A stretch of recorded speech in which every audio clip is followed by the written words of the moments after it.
Hi everybody, I'm going to make some mead. Figured I'd share a how-to with it. Overall, it's a pretty simple process. It's 3 ingredients: water, honey, and yeast.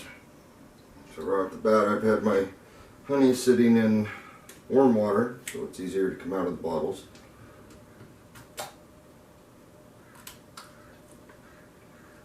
Tastes good. I'm making 5 gallons, so I'll be adding 15 pounds of honey, and the rest is water and yeast. First thing you got to do is always yeast. You get a water around 110, 112 degrees, which my tap water is 110, so it works out pretty good for me. Just a little bowl of water. Yeast to activate it does like a little sweetener, so I'm going to mix in some sugar here.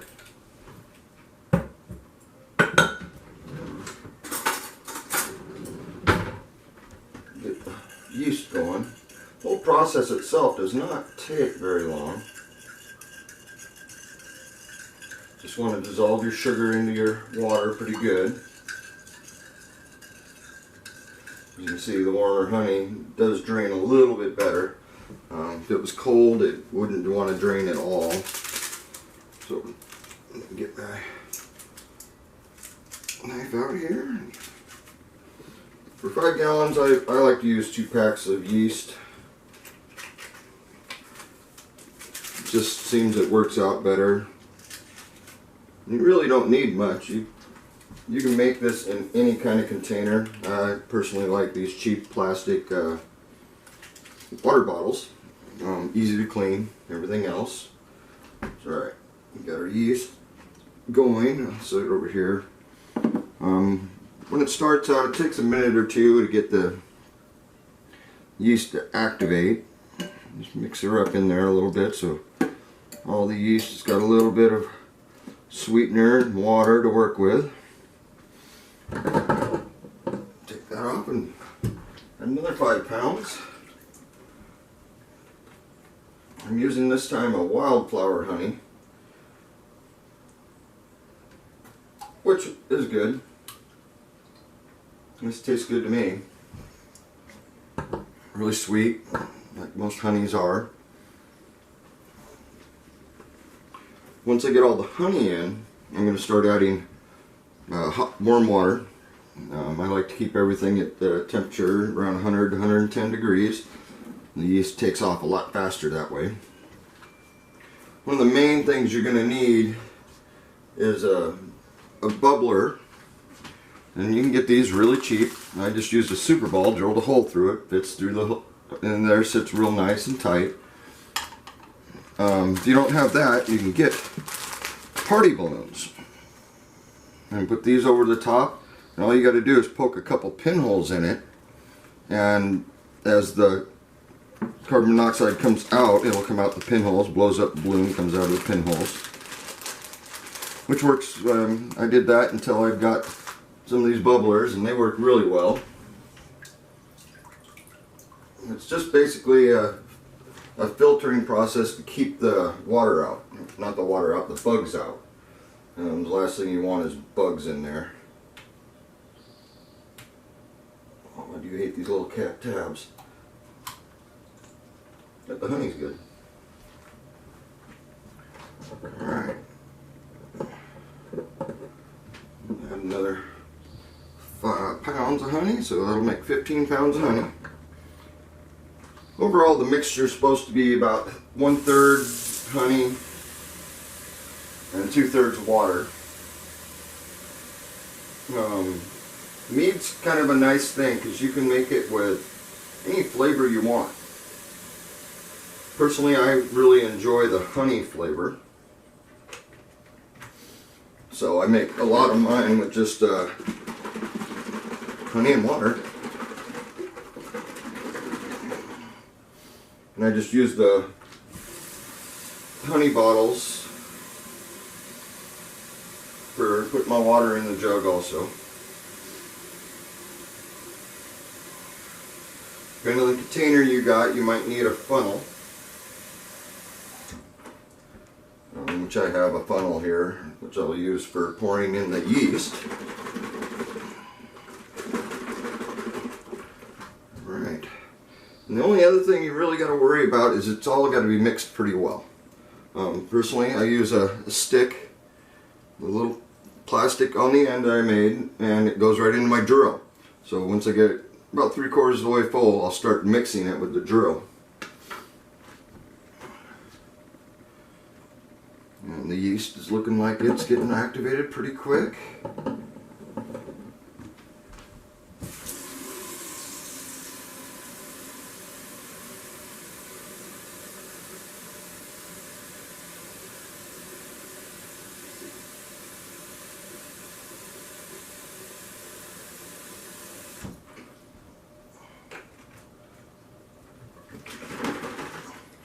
Just shaking it to get all the extra honey that's still in there out.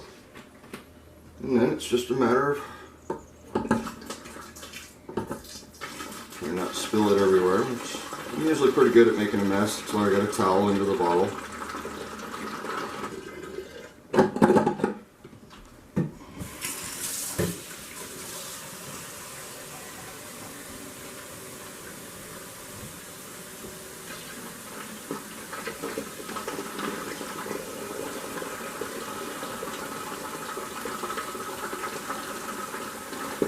For the most part, the yeast only takes about 5 to 10 minutes to activate.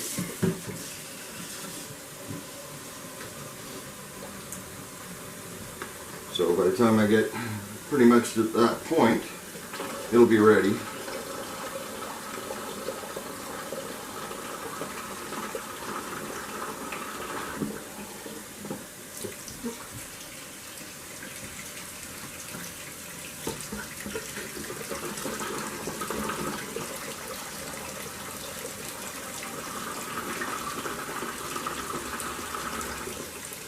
Now, the type of yeast you use does determine the potency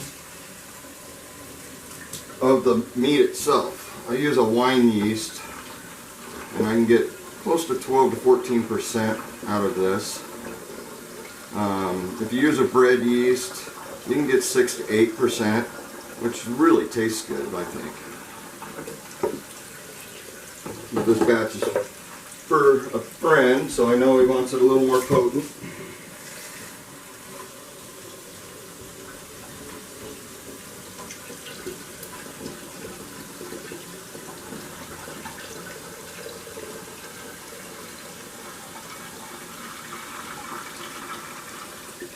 Alright, we'll mix it. Turn that off for a minute.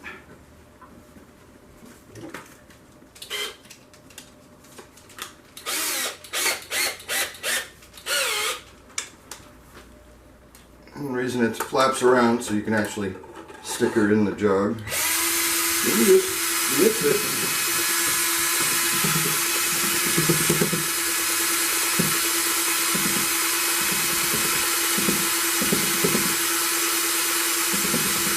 You definitely want to mix it well. You want that honey infused in all the water. If your honey's cold or your water's cold, it really doesn't mix very well. But I'm sure as you can tell, it's starting to even out the color in the jug. I'll try to go around the whole thing pretty good. Yeast will find itself, the honey, no matter where it is, but you want an even mixture. You got to mix it pretty good. You can shake it, or you can do like I'm doing, using a stir stick.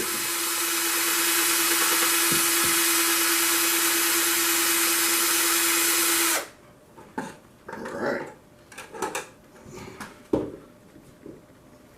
I'll add some more water.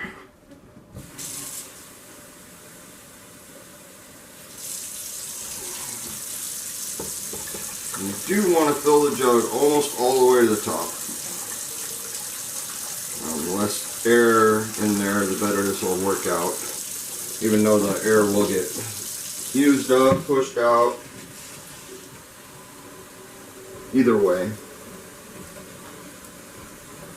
And you can see the yeast is starting to bubble and foam up. That means it's activating, which is good. Mix her up a little bit more. And yes, I always make a mess.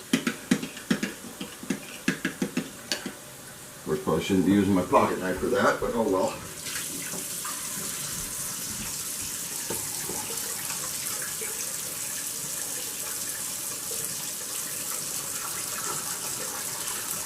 The thermometer is a handy thing when you want to make sure your water temperature is right.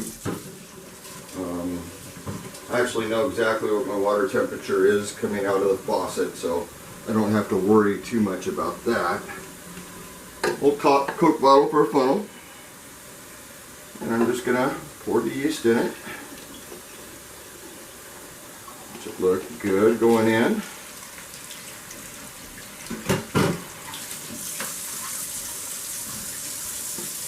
Of course, use some water to make sure all the yeast is out of the funnel. Looks like almost one more full bottle.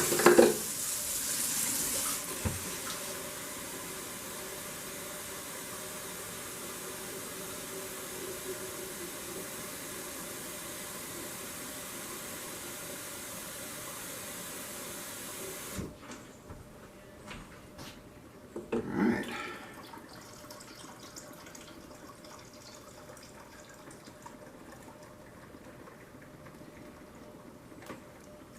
That's as full as I want it.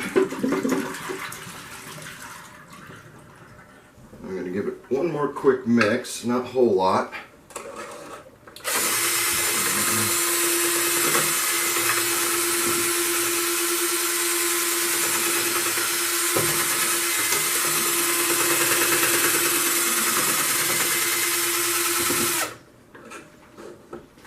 Alright.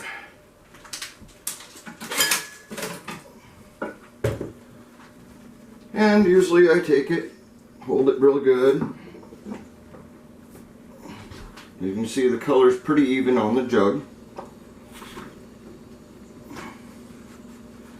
And then you just take your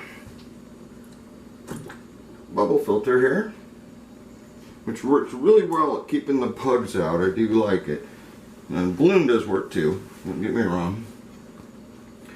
But within a few minutes, you'll see, I don't even think it'll take a few minutes. This usually goes pretty quick, and it'll start moving and bubbling. You know it's done when it's no longer bubbling. So at that point, you can take it out. Personally, I stop mine a little before it gets to the maximum heat, and then I just refrigerate it, and pretty much stops the yeast. As soon as it gets cold, it stops. And I'll keep this in the pantry closet down in the bottom so it stays an even temperature the whole time. And that's pretty much a simple mead. Now you can add any flavor you want. We do a lot of blueberry, which is a really good flavor for mead. But you can add any flavor you want to play with. There's many combinations of flavor out there. The longer mead sits, the better it gets. Personally, I like it fresh. I love the taste of the honey. It's a nice, refreshing drink. Got to be careful with it. It tastes really good, really sweet, so you could drink too much easy enough. But overall, the honey cost me $30. The yeast cost me $1 maybe. So I'm not into this 5 gallons of mead very much money. If I did more than 5 gallons at a time, it costs about $50. They get the bottle, the filter, and everything you need to get really going on it. Each time, after that, it's only the $30 for the mead, and you know, yeast is cheap. You can get that everywhere. Trying to wait to see if it bubbles, but it's taking its time. I can see a lot of bubble action inside, but it's got to remove all the oxygen or eat it up before the carbon dioxide starts coming out and going through the filter. When I'm done, I'll come back in the second part of this filter, this bubble here, will actually have bugs in it. Even though it's got a protective cap, and little bugs, they can get in there, but they don't get through and down into the mead at all. And they smell it and they're attracted to it. That's why you got to do something. And even if it is a balloon, it works. I can see it slowly starting to pressurize in there. But I was making some mead. I figured, heck, why not show you guys what I do to make my mead. Thank you for watching.